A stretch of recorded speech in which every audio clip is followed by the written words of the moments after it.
جب تم میرے تھے تو خالد بن ولید کے پاس زہر کی شیشی لے کے پادری آتا ہے تو حضرت خالد بن ولید پکڑ کے خود اس کو پی جاتے ہیں، اور وہ منتظر ہوتا ہے کہ تھوڑی دیر کے بعد یہ گریں گے اور موت واقع ہوگی، لیکن معمولی پسینے کے بعد حضرت خالد بن ولید کھڑے ہو کے کہتے ہیں میرے رب نے موت نہ لکھی ہو تو موت نہیں آ سکتی، آؤ رب کا ڈر سینے میں پال لو، زمانہ تم سے ڈرنا سیکھ لے گا، ان کے ہو جاؤ زمانہ تمہارا ہو جائے گا، ان سے وابستگی اختیار کرو پھر زمانہ تمہاری نوکری کرے گا۔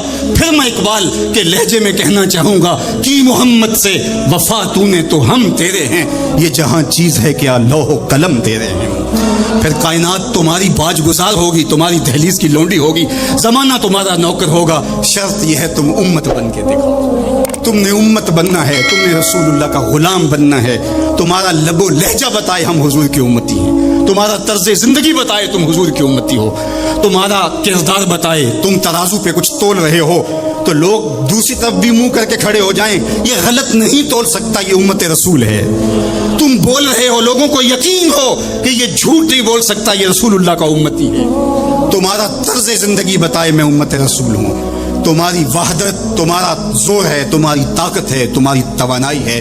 تو فرمایا وَكَذَلِكَ جَعَلْنَاكُمْ أُمَّةً، ہم نے تو امت بنایا تھا تمہیں، تم ٹکڑے ٹکڑے ہوئے، تم نے اپنے آپ کو بانٹ لیا، تم ایک دوسرے کا گریبان نوچنے لگے، تم ایک دوسرے کے جبے پھاڑنے لگے، تم ایک دوسرے کے لیے نفرتوں کے بیج بونے لگے، تمہاری زبانیں انگارے اگلنے لگی، تم چنگاریاں نکالنے لگے، تم ممبر و محراب کے تقدس کو پامال کرنے لگے، تم خواہشات کے غلام بن گئے، تم آرزوؤں کے نوکر بن گئے، تم اپنے نفس کی غلامی میں آ گئے۔ تم تو غلام تھے آمنہ کے لال کے، تم نے کب سے نفس کی غلامی اختیار کر لی، تم کب سے خواہش کے نوکر بن گئے، تم کب سے نفس کے بندے بن گئے۔ پھر تمہیں ذلیل نہ کیا جاتا تو اور تمہارا علاج کیا ہے؟ تقدیر کے قاضی کا یہ فتویٰ ہے ازل سے، ہے جرم ضعیفی کی سزا مرگ مفاجات، یہ تقدیر کا فیصلہ ہے۔ عبد القادر روحیلے نے جب ملک تیمور کو قید کر کے اس کی آنکھیں نوکے خنجر سے نکالی اور اس کی حرم کی بیٹی اور بہوؤں کو بہنا ناچنے پہ مجبور کیا، لیکن ایک دم نہ جانے اس کو کیا خیال آیا، اس نے سارا اسلحہ اتار کے پھینک دیا اور چارپائی پہ لیٹ کے خراٹے لینے لگا، لیکن وہ بیٹیاں برابر ناچتی رہیں۔ تو عبد القادر روحیلہ کھڑا ہوا اور اس نے کہا کہ میں ایک سپاہی ہوں اور اس حالت کے اندر اسلحہ اتار کے خراٹے لینے لگ جانا یہ ایک سپاہی کی شان کے لائق نہیں ہوتا، یہ میرا تکلف تھا، یہ میری بناوٹ تھی۔ مجھے خیال آ گیا کہ میں نے بہت زیادتی کی ہے اور میں یوں لیٹا، میرا خیال تھا کہ تیمور کی کوئی بیٹی میرے ہی خنجر سے میرا گلا چیر دے گی، لیکن اس کے باوجود تم برابر ناچتی رہی۔ حمیت نام تھا جس کا گئی تیمور کے گھر سے۔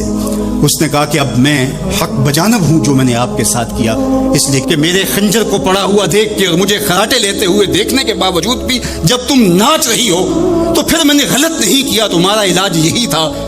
جب ہماری بیٹیاں غیروں کے نرغے میں ہوں، جب ہمارے گلے چیرے جا رہے ہوں، جب شام اجڑ رہا ہو، جب برما میں آریوں کے ساتھ انسانی آزاد کاٹے جا رہے ہوں، جب بغداد کے اندر اس امت کی شہزادیاں بھیک مانگنے پہ مجبور ہوں، تو مجھے بتاؤ اس زمانے میں بھی ہم ایک دوسرے کے گریبان نوچیں گے؟ تو پھر جو ہمارے ساتھ ہو رہا ہے یہ ہماری سزا تھی، ہمیں امت بنایا گیا تھا، ہم نفس کے غلام بن گئے، ہم خواہشات کے نوکر بن گئے۔ تو میرے رب نے کہا وَكَذَلِكَ جَعَلْنَاكُمْ أُمَّةً، دوسری بات وسطا، تمہیں امت وسط بنایا۔ امت وسط اس کے 3 معنی امام قرطبی نے کیے ہیں، باعظمت امت، باکمال امت، اور تیسرا معنی معتدل امت۔ عظمت کے جس معراج پہ تمہیں بٹھایا تھا وہ کسی اور کا مقصود نہیں تھا۔ جعلت لی الارض مسجدا، پوری کائنات کو تمہارے لیے مسجد بنا دیا گیا، تمہیں یہ عزت دی۔ حضور نے فرمایا میں آخری نبی ہوں، وانتم آخر الامم، اور تم آخری امت ہو، پس خدا بر ما شریعت ختم کر، بر رسول ما رسالت ختم کر، ہمیں آخری امت بنایا گیا۔ کنتم خیر امت اخرجت للناس تامرون بالمعروف وتنہون عن المنکر، یہ مجھے کہا گیا، یہ آپ کو کہا گیا، تم خیر امت ہو۔ ذرا گریبان میں جھانک کر کے دیکھیں، مجھے کہا گیا میں خیر ہوں، آپ کو کہا گیا خیر ہوں، یار یہ نسبت میرے حضور کی ہے۔ تو تم خیر سے جڑے ہو، تم بھی خیر بن گئے ہو، تم خیر امت ہو، تمہیں عزتوں کی مسند دی گئی، جو معراج، جو مقام، جو مرتبہ، جو رفعت تمہیں دیا گیا وہ کسی اور کا مقسوم نہیں ہے، تم خیر امت قرار پائے۔ اللہ اکبر۔ تو کہا اس سے مراد باعظمت امت ہے۔ دوسرا معنی با کمال امت، جو عزت، جو شرف، جو مرتبہ، جو مقام تمہیں دیا گیا، جو کمال، عروج اور بانکپن تمہارا مقسوم ہے، وہ کسی اور امت کا مقسوم نہیں ہے۔ حضور نے ارشاد فرمایا ایک بندہ صبح سے لے کر کے ظہر تک مزدوری کرتا ہے، اس کو ایک قیراط دیا جاتا ہے۔ ایک ظہر سے لے کر عصر تک مزدوری کرتا ہے، اس کا وقت تھوڑا ہے لیکن مزدوری اس کو بھی ایک قیراط دی جاتی ہے۔ اور تیسرا شخص عصر سے لے کر مغرب تک مزدوری کرتا ہے، دونوں سے کم تھوڑا وقت لگاتا ہے لیکن اس کو 2 قیراط دیے جاتے ہیں۔ فرمایا پہلی مثال یہود کی ہے، دوسری مثال نصارہ کی، اور تیسری مثال میری امت کی۔ تھوڑے عمل پر زیادہ اجر رکھا گیا۔ من جاء بالحسنۃ فلہ عشر امثالھا، ایک نیکی کرو گے 10 کا ثواب ملے گا۔ اس امت کو اعزاز دیا گیا، یہ امت کو تکریم دی گئی۔ ایک بچہ حفظ قرآن کرتا ہے اور اپنے خاندان کے لوگوں کی شفاعت کرتا چلا جاتا ہے۔ بڑھاپے میں اترتا ہے ایک شخص، عمر کی کثرت کی وجہ سے وہ خاندان کی شفاعت کا اہل ہو جاتا ہے۔ کیا کیا شرف نہیں دیے گئے، کیا کیا مقام نہیں دیا گیا۔ اس امت کو عزتوں کی مسند پہ بٹھا دیا گیا۔ قیامت کے دن آزائے وضو سے چمکتی ہوئی یہ امت سامنے آئے گی، دور سے پہچانے جائیں گے یہ محمد عربی کے غلام ہیں، کیونکہ ان کے آزاد چمک رہیں گے، روشنی نکل رہی ہوگی ان کے وجود سے۔ تیسرا معنی امت وسط کا، معتدل امت، اعتدال کی راہوں پہ چلنے والی، نہ یہود کی طرح اور نہ نصارہ کی طرح افراط و تفریط کا شکار نہیں ہوں گے، بلکہ یہ اعتدال کی راہوں پہ گامزن ہوں گے۔ عقائد میں، اعمال میں، رویوں میں، طرز زندگی میں، انداز معاشرت میں، گفتگو میں، کلام میں، ہر لحاظ سے یہ اعتدال کی راہوں کے مسافر ہوں گے۔ جب یہ امت اعتدال کی راہوں سے نکلی اور ان میں غلوف پیدا ہوا یا ان کے اندر تفریط پیدا ہوئی تو نتیجہ یہ ہوا امت اپنے وقار کو کھو بیٹھی۔ یہود نے شان الوہیت اور شان رسالت کے اندر تنقیص کر دی اور انبیاء علیہ السلام کی دشمنی مول لی اور کتنے نبیوں کو ناحق قتل کیا۔ بنی اسرائیل نے 70 نبی شہید کیے۔ آج اگر راہ خدا میں ہمیں کوئی تکلیف پہنچتی ہے تو میں اور آپ ہوتے کون ہیں؟ اس راستے کے اندر تو نبی شہید کیے گئے۔ امام رازی نے تفسیر کبیر میں لکھا ہے کہ مکے سے طائف تک 70 ایسے نبیوں کی قبریں ہیں جن کی وفات صرف بھوک کی وجہ سے ہوئی ہے۔ یہ دین یوں ہی ہمارے تک نہیں پہنچا، یہ قدریں ہمارے تک یوں ہی نہیں پہنچی، ہمارے اسلاف کی قربانیوں کا نتیجہ ہے۔ اور دوسری جانب نصارہ نے انبیاء کے باب میں ایسا غلوف کیا اور توحید کے عقیدے کو بھی بگاڑ کے رکھ دیا، حضرت عیسیٰ کو خدا کا بیٹا قرار دے دیا۔ تقانیم ثلاثہ میں مبتلا ہو کر کے 3 وجودوں کو انہوں نے معبود قرار دیا اور 3 وجودوں کے مجموعے کو الہ کہا۔ افراط اور تفریط کی راہوں پہ گامزن ہونے والے گمراہیوں کا شکار ہوئے، لیکن مجھے میرے دین نے، میرے اسلام نے جو عقیدہ دیا وہ صراط مستقیم کا عقیدہ دیا۔ اور ہر روز ہر نمازی ہر نماز کی ہر رکعت میں اصالتاً یا وکالتاً یہ کہتا ہے اہدنا الصراط المستقیم۔ یہ اتنی ضرورت ہے ہماری کہ اللہ سے مستقیم راہ مانگے کہ چونکہ دونوں جانب لڑکنے کے اندیشے لمحہ لمحہ موجود ہیں، پھر اس کو اجالنے کے لیے آگے کہہ دیا کہ غیر المغضوب علیہم ولا الضالین، یعنی نہ تو گمراہوں کا راستہ اور نہ جن پر تیرا غضب ہوا ان کا راستہ، نہ افراط نہ تفریط کی راہ۔ مالک مجھے مستقیم راہوں کا مسافر رکھنا، سیدھی راہ پہ گامزن رکھنا، کیونکہ سیدھی راہ پہ گامزن ہونا ہی ہدایت کی علامت ہے۔ جب ترازو کے دونوں پلڑے برابر رہتے ہیں تو اس کو عدل کہتے ہیں، اسی سے اعتدال نکلا ہے۔ کوئی پلڑا جھکا نہیں تو عدل کا نظم خراب نہیں ہوا۔ تم لمحہ لمحہ عدل کی راہوں پہ گامزن رہو گے، اپنا محاسبہ کرتے رہو گے، اپنے عقائد کا محاسبہ کرتے رہو گے، تمہارے عقائد میں خرابی نہیں آنی چاہیے۔ تمہارے 3 بنیادی عقیدے ہیں، عقیدہ توحید، عقیدہ رسالت اور عقیدہ آخرت۔ ان عقیدوں میں کبھی بھی بگاڑ نہ آنے دینا۔ اللہ جل شانہ کی جو شانیں ہیں اللہ کی جو عظمت ہے وہ تمہارے رگو ریشہ میں ہر وقت اس کا رعب اور اس کی خشیت موجود رہنی چاہیے۔ انبیاء علیہ السلام کی عظمتوں کے باوجود کہیں ایسا نہ ہو کہ تمہارے عقیدوں کے اندر خرابی آئے اور تم کہیں غلوف کا شکار ہو جاؤ جس طرح کہ نصارہ نے کیا۔ اللہ کی شانیں، اللہ کی عظمتیں وراء الورا ہیں۔ اور پھر دوسری بات، کہیں ایسا نہ ہو کہ توحید کے نشے میں تم انبیاء کی تکثیر کرنے لگ جاؤ اور نبی کی شان تمہارے لیے تکلیف کا سبب بننے لگ جائیں۔ شاید اس سے توحید میں کوئی فرق آتا ہے۔ میاں توحید میں فرق نبی کی عظمت سے کیسے آئے گا؟ اس لیے کہ نبی کو عظمت دینے والا تو میرا رب ہی ہے۔ وَرَفَعْنَا لَكَ ذِكْرَكَ۔ اور پھر تیسری بات، عقیدہ آخرت۔ آخرت کا عقیدہ یہ ہے کہ ہم نے اس دنیا پر بیٹھ نہیں رہنا، بہرحال اللہ کی طرف سے جو اس کے علم میں متعین ہماری زندگی ہے اس کو گزارنے کے بعد ہم نے یہاں سے رخصت ہونا ہے۔ وہ ہم جوانی میں چلے جائیں، ہم بڑھاپے میں چلے جائیں، یا ارذل العمر کے بعد ہم اس دنیا سے رخصت ہوں، یا بچپن میں چلے جائیں، یہ ہمارے علم میں نہیں ہے، یہ امر ہم سے مخفی رکھا گیا، یہ اللہ کی حکمت ہے۔ لیکن یہ طے شدہ ہے کہ ہم نے یہاں بیٹھ نہیں رہنا، اور جب یہاں سے جانا ہے تو ایک دوسرا جہاں ہمارے لیے منتظر ہے، اور وہاں ہم نے ایک ایک عمل کا حساب دینا ہے۔ ثم لتسألن یومئذ عن النعیم۔ اس دن ایک ایک عمل کے بارے میں پوچھا جائے گا۔ اللہ اگر چاہے تو ہم سے گرفت کر لے، اور اگر چاہے تو اپنے کرم سے معاف کر دے۔ اگر وہ معاف کرنا چاہے تو کوئی پوچھ نہیں سکتا کہ اتنا بڑا پاپی اور مجرم تھا، اسے معاف کیوں کیا گیا، اور اگر وہ گرفت کرنا چاہے تو کسی کو حق نہیں ہے کہ وہ یہ کہہ سکے کہ مجھے گرفت کیوں کی گئی۔ تو ایمان بیم و رجا کے درمیان ہے۔ الایمان بین الخوف والرجا۔ ایمان خوف اور امید کی درمیانی کیفیت میں ہے۔ ڈر بھی لگا رہے، دھڑکا بھی لگا رہے، اور امید کے چراغ بھی بجھنے نہ پائے۔ فضل دی آس ہے مینوں تے نارے ڈر بھی آندا ہے۔ فضل کی امید بھی رہے لیکن خوف بھی طاری رہے۔ پکڑا بھی جا سکتا ہوں، گرفت بھی ہو سکتی ہے، اس کی پکڑ بھی بڑی سخت ہے۔ ان بطش ربک لشدید۔ تیرے رب کی پکڑ بہت سخت ہے، جب وہ پکڑتا ہے تو پھر کوئی اس سے اپنے آپ کو چھڑوا نہیں سکتا۔ اللہ اکبر۔ تو اس کی پکڑ کا خوف بھی رہے لیکن وہ کریم بھی ہے، وہ معاف کرنا چاہے۔ ما یفعل اللہ بعذابکم۔ وہ تمہیں عذاب دے کے کیا کرے گا؟ اگر تم اس کا شکر کرنا سیکھ جاؤ تو وہ تو تمہارا رب ہے، وہ تمہیں عذاب دے کے کیا کرے گا؟ تو امید بھی روشن رہے اور خوف بھی طاری رہے۔ تمہید الایمان کے اندر شیخ عبدالحق محدث دہلوی علیہ رحمہ حضرت سیدنا عمر رضی اللہ تعالیٰ عنہ کا قول بیان کرتے ہیں کہ وہ فرماتے ہیں کہ اگر مجھے یہ پتہ چلے کہ سارے لوگ جنت میں جائیں گے، ایک شخص جہنمی ہوگا، تو میں ڈرتا ہوں کہیں وہ ایک میں ہی نہ ہو جاؤں۔ اور اگر مجھے یہ پتہ چلے کہ سارے لوگ جہنم میں جائیں گے اور ایک ہی جنت میں جائے گا، تو مجھے امید ہوگی شاید وہ ایک میں ہی ہو جاؤں۔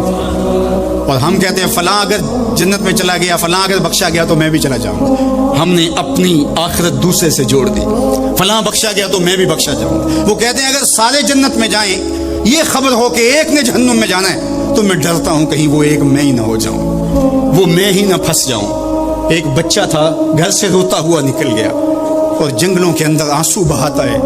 کوئی درویش ملا، اس نے کہا کیا ہوا؟ کہا مجھے اللہ سے بڑا ڈر لگتا ہے۔ میرے حضرت قبلہ خواجہ محمد یعقوب مصطفی رحمۃ اللہ تعالی علیہ آپ کے یہاں نشان پڑ گئے تھے رو رو کے، ان کی ہڈیوں میں درد بھرا ہوا تھا، یہاں رو رو کے نشان پڑ گئے تھے۔ تو یہاں ایک بزرگ ہوتے تھے انتقال کر کے، وہ کہتے ہیں ایک دن میں گیا تو انہوں نے دونوں اپنے گھٹنے کھڑے کیے تھے اور اپنی باہیں اس کے گرد لپیٹی ہوئی تھی اور ایسے سر جھکایا تھا۔ تو میں نے جا کے سلام کیا تو انہوں نے سر اٹھایا تو وہ رو رہے تھے۔ تو میں نے کہا کہ آپ اتنا روتے کیوں ہیں؟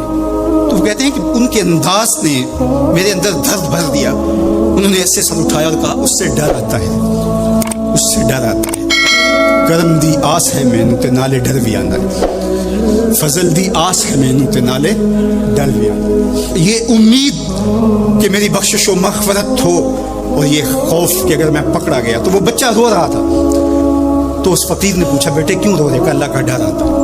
تو کہا تمہارے دامن پہ تو گناہ ہی نہیں۔ کہتے ہیں بڑے کی عزت اس لیے کرو کہ اس کی نیکیاں زیادہ ہوں گی، اور چھوٹے کی تکریم اور شفقت اس لیے کرو اس کے دامن پہ گناہ نہیں ہے۔ اللہ اکبر۔ ہم لوگوں کے گناہ دیکھتے ہیں اور اپنی خوبیاں دیکھتے ہیں۔ صوفیاء کا ایک جملہ ذہن کی تختی پہ لکھ لیجئے، جب عیب دیکھنے کا شوق آئے وہ کہتے ہیں اپنے اندر اتر جاؤ، اور جب خوبیاں دیکھنے کا شوق آئے تو دوسروں کو دیکھو۔ دوسروں کو دیکھو، کسی کے اندر کوئی خوبی، کسی کے اندر کوئی خوبی. تو کہا کہ اللہ سے ڈر آتا ہے. تو کہا کہ بیٹے تم نے تو گناہ ہی کوئی نہیں کیے. تو کہا آج میں نے عجیب ماجرا دیکھا جس نے مجھے گھر سے نکال دیا. کہا کیا؟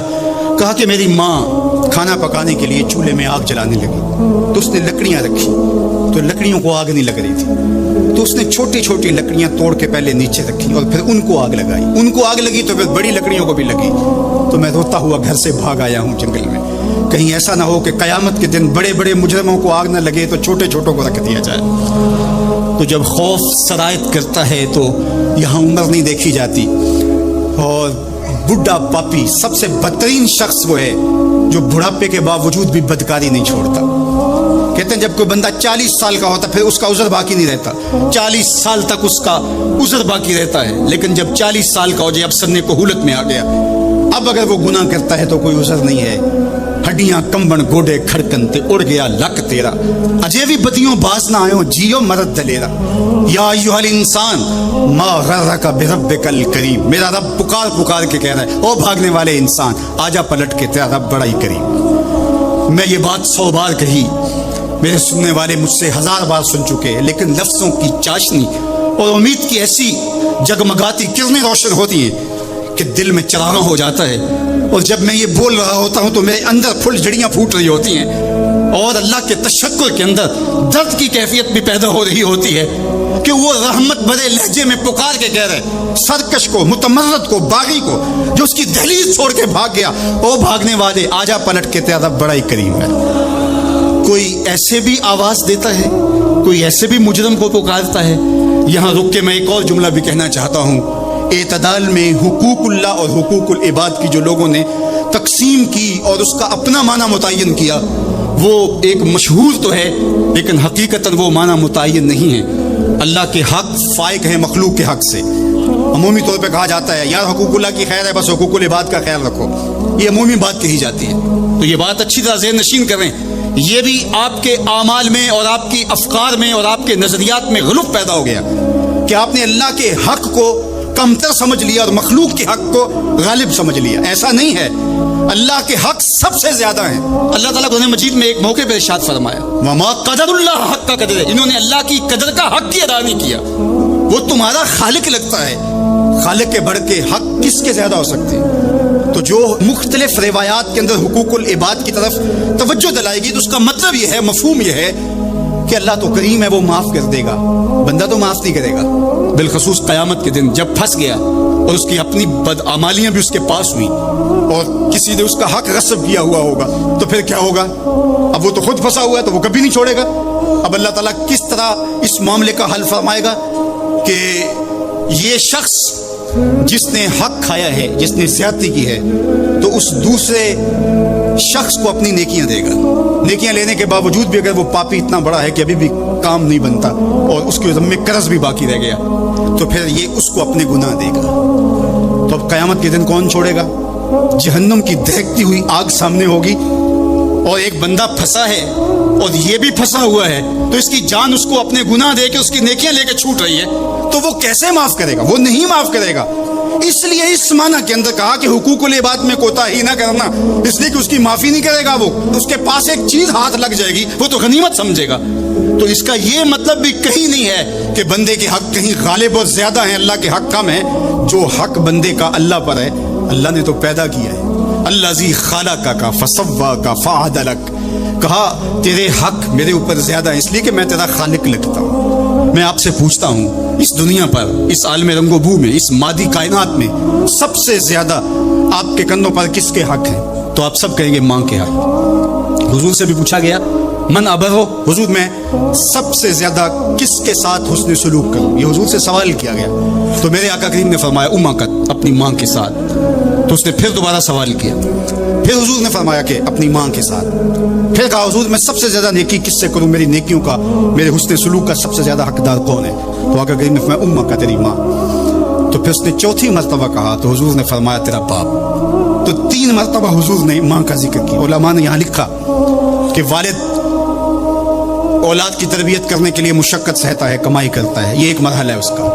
ماں 9 ماہ تک اس کو اپنے پیٹ میں رکھتی ہے. ایک مرحلہ یہ، پھر ولادت کا دوسرا مرحلہ، زچہ بچہ دونوں کے لیے موت و حیات کی کشمکش ہے، اور تیسرا مرحلہ اس کی تربیت کا جس کا باپ شامل ہوتا ہے۔ تو ماں کے 3 حق بیان کیے اور باپ کا 1 حق بیان کیا۔ مجھے بتاؤ، وہ ماں اور وہ باپ جو اولاد کو اپنی آنکھوں کا تارا اور نور نظر کہتی ہے، کیا اس کے حق ساری زندگی بھی کوئی لگا رہے تو ادا کر سکتا ہے؟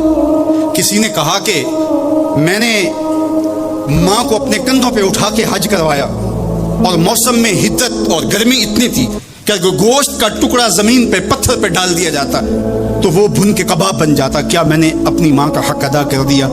کہا تیری ولادت کے وقت جو اس نے تکلیف سہی، اس تکلیف کے ایک جھٹکے کا حق بھی ادا نہیں ہوا۔ یہ تیری ماں ہے، کیا تو اتنی بے وفا ہو گئی ہے کہ اس ماں کی مرضی اب تیری مرضی نہیں رہی؟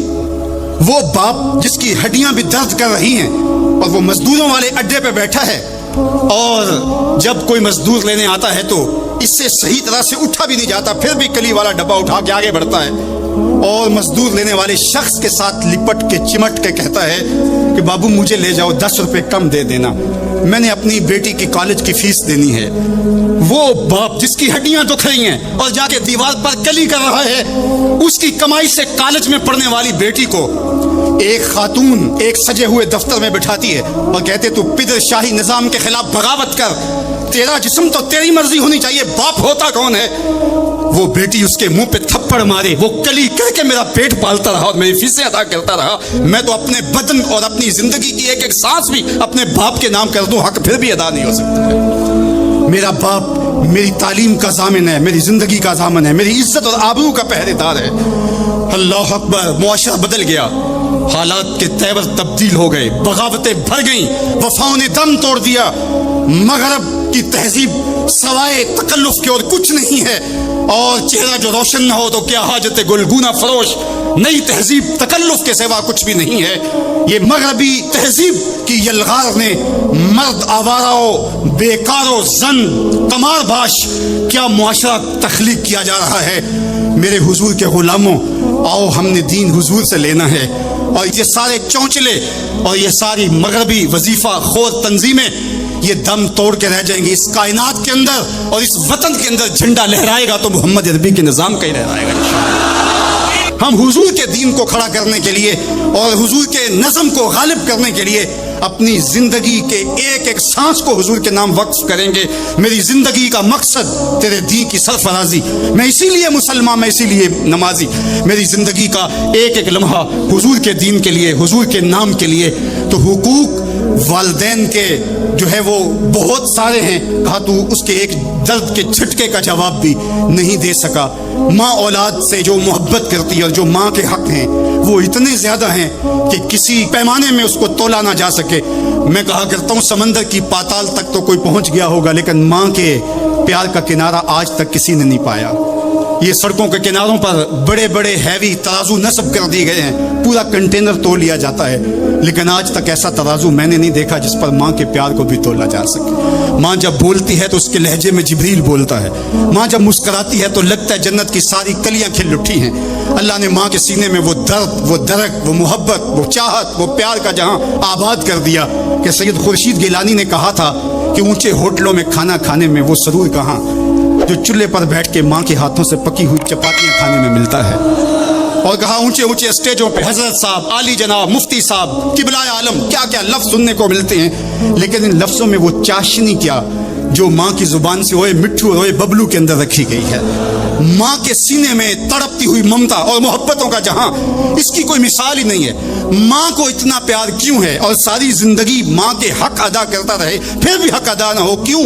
اس لیے کہ ماں نے جنم دیا ہے۔ یہی جواب ہے نا آپ کا کہ ماں اتنا پیار اس لیے کرتے، اس کے حق کتنے ہیں کہ میرے حضور نے کہا پھر ماں، پھر ماں، پھر ماں۔ اتنے حق کیوں ہیں؟ اس لیے کہ اس نے جنم دیا ہے۔ میرے جملے کو بار بار آپ نے سنا ہوگا، پھر سن لیجئے، جس نے جنم دیا ہے اس کو اتنا پیار ہے اور اس کے اتنے حق ہیں، تو جس نے خلق کیا ہے اس کو کتنا پیار ہوگا اور اس کے کتنے حق ہوں گے۔ تو اللہ کے حق غالب ہیں۔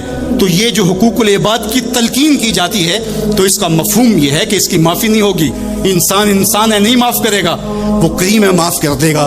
تو اس کا یہ مطلب کبھی بھی نہیں نکلتا کہ جو ہے وہ اللہ کے حق کوئی کمزور ہے اور مخلوق کے حق غالب ہیں. ہمارے اوپر سب سے بڑا حق ہمارے اللہ کا ہے، پھر رسول اللہ کے حق ہیں، پھر اس کے بعد ہماری ماں کے، ہمارے باپ کے، ہمارے مرشدوں کے، ہمارے استاد. ہم احسان فراموش لوگ نہیں ہیں، ہم جس کا بھی حق ہو اس کو پورا کرتے.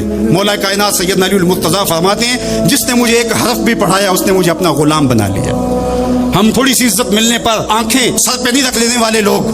ہم احسان فراموش نہیں ہیں کہ کبھی باپ کو پدر شاہی نظام کے ساتھ مسترد کریں، کبھی ماں کے چہرے پہ لات مار دیں کہ تم کون ہوتی ہو میری زندگی میں مداخلت کرنے والی.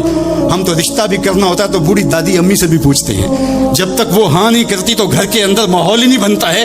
ہمارا دین، ہمارا کلچر، ہماری تہذیب، ہمارا تمدن ہمیں یہ سکھاتا ہے لیسا منا من لم یرحم صغیرنا ولم یوقر کبیرنا، جو چھوٹوں کے ساتھ شفقت سے پیش نہیں آتا اور بڑوں کے ساتھ جو ہے وہ توقیر سے پیش نہیں آتا. میرے حضور نے فرمایا میرے ساتھ اس کا کوئی تعلق، کوئی ربط، کوئی رشتہ نہیں ہے. تو ہمارا دین تو ہمیں یہی سکھاتا ہے. تو بیم اور رجا کے درمیان ہمیں یہ سکھایا گیا. بات احترام کی چلی تو عقیدوں کے اندر جب غلوف پیدا ہوتا ہے تو اغیار کی سازشوں کا ہم نادیدہ اور دیدہ طور پہ شکار ہو جاتے ہیں. اقبال نے آج سے صدیوں قبل یہ بات جو ہے وہ ہونے والے حادثات کی نشاندہی کرتے ہوئے اپنے زمانے میں کہا تھا کہ تو کہ نشناسی خفی راز جلی ہوشیار باش، اے گرفتار ابو بکر و علی ہوشیار باش. کہا تو نہیں جانتا کہ تیرے ساتھ کیا کھیل کھیلا جا رہا ہے. ابو بکر اور علی کو آپس میں مقابل کھڑا کرنے والے ہوشیار ہو جا. یہ غیار کی سازش ہے. یہ دونوں کرنیں سینہ محمد عربی کی ہیں. ابو بکر بھی حضور کے ہیں، علی بھی حضور کے ہیں، عثمان بھی حضور کے ہیں، اصحاب بھی رسول کے ہیں، اہل بیت بھی حضور کے ہیں. ہم ان کی چوکھٹ کے فقیر بھی ہیں اور ان کے در کے بھی غلام ہیں. ہم تو غلام ابن غلام ابن غلام ہیں. ہمیں تو ان کی وساطت سے دین ملا ہے. ہم ایک کا نام لے کر کے دوسرے کی نفی نہیں کر سکتے. اللہ کے محبوب علیہ الصلوۃ والسلام نے حضرت سیدنا علی المرتضیٰ کو دیکھا اور فرمایا، مسند امام احمد بن حنبل نے اس کو روایت کیا، نہج البلاغہ میں موجود ہے. سیدنا علی المرتضیٰ فرماتے حضور نے میرے بارے فرمایا، یہلک فی رجلان محب مفرط و مبغض. علی تیرے معاملے میں آ کے دو لوگ برباد ہوں گے. تیرا معاملہ حضرت عیسیٰ والا معاملہ ہے. ایک نے حضرت عیسیٰ سے بغض رکھا اور ان کی ماں پہ تہمت لگا دی، اور ایک نے حضرت عیسیٰ سے اتنی محبت کی انہیں ابن اللہ کہہ دیا. دونوں گمراہ ہو گئے. فرمایا تیرا معاملہ بھی حضرت عیسیٰ کا ہے. یہلک فی رجلان، حضرت علی خود فرماتے ہیں میرے معاملے میں دو لوگ برباد ہوں گے، محب مفرط و مبغض. ایک محبت کر کے برباد ہوگا، ایک بغض رکھ کے برباد ہوگا.